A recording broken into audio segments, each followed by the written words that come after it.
Well, we've started with quarter note and eighth note strums, and you're really good at knowing how to strum your quarter notes and your eighth notes, even with syncopation.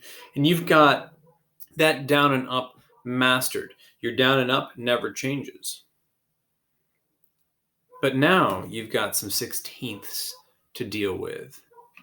And we only have two motions. So what are we going to do? Let's find out.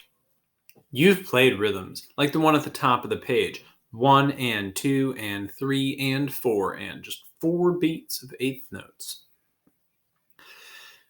But here we've got them marked as all downs, and it's because the context matters. If you've got only eighth notes, well, that's 2 sounds per beat, 2 motions down and up. It makes sense. I'm going to be on a C chord this whole video.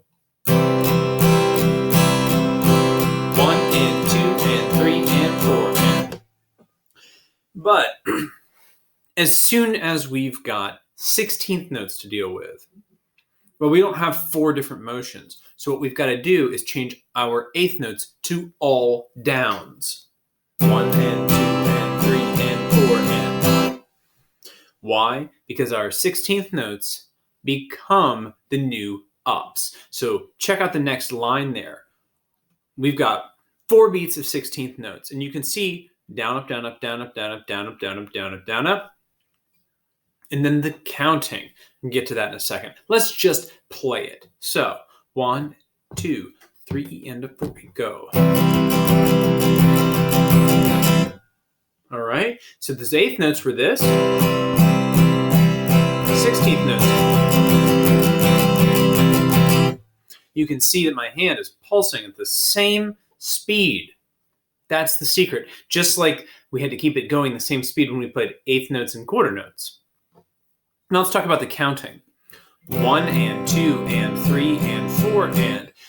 We started with 1, 2, 3, 4, added the ands in between, but the numbers still happened at the same spot. 1 and 2 and 3 and 4 and. We had the same concept, just on a different level, a new subdivision. 1 and 2 and 3 and 4 and. We're now going to make it 1 E and a 2 E and a 3 E and a 4 E and a. You can still hear that the number and the and are in the same spot. But we have E between 1 and we have between and the next number, 2. So that's kind of fun. 1 E and a 2 E and a 3 E and a 4 E and a down, up, down, up, down, up, down, up, down, up, down, up, down, up, down, up. But it gets more fun when we change where the subdivisions happen. The new example at the top, I've got an eighth note and then 2 16th notes. So I have the first eighth note intact. The first down is just a down. But then the second eighth note has become a down up, 2 16th notes. Down, down, up, down, down, up. And the counting is 1 and a 2 and a 3 and a 4 and a.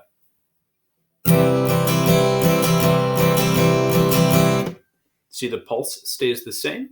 We can also do the opposite. Take the first eighth note of the pair and make it 2 16th notes.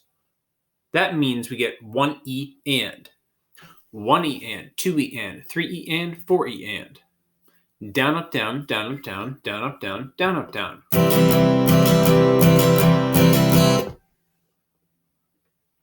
The last one is less common, but we can have some fun with it. The first eighth note got divided into 2. We tied the middle 2 together, and then there's the last one. So we don't play on the and. This is like syncopation with no ties. 1 E, a 2 E, up 3 E, up 4 E. Down, up, down, up, down, up, down, up. This is a fun rhythm to play. But it's syncopated. So what have you got? You got 2 ups in a row. Speaking of 2 ups in a row, let's check some more ups out. Now you can see I've definitely got syncopation because I have those ties. It's going to be the same as syncopation with eighth notes and quarter notes, though. We're going to have 2 ups in a row, and we have 2, skip the down. We have to miss on the down. So, if I counted this top line with no ties, it would be 1 and a 2e and a 3 and a 4e and a. But I have the ties, which means I don't say 2 and I don't say 4, but I still leave a spot for them. 1 and a, E and a, 3 and a, E and a. It sounds way cooler when you strum it. Down, down, up, down, up. And I know what you're thinking. You're thinking like, Mr. Starkey, that's a song for sure. It's so many songs. It's every song where there's just an acoustic guitar. These rhythms are going to be your bread and butter. So that's that one. 1 and a, E and a. The next one just splits that 8th note into 2 16th notes at the beginning. So we have down, up, down, up, down, up. 1 E and a, E and a. The last one combines the 16th note back into an 8th note. We have syncopation in the same spot though. 1 and a, E and, 3 and a, E and. There's lots of different syncopation that we can have that's going to make your strum patterns cooler, more volatile, more better. There's lots of different strum patterns that we're going to have that are going to make your strum patterns sound more like the things that you want to play. It's that syncopation. It's easy to add syncopation. Just tie from an up to the next down and then skip it. Okay. Well, that's all for today. I hope that you learned something from this, and we'll practice them in class. I'll see you then.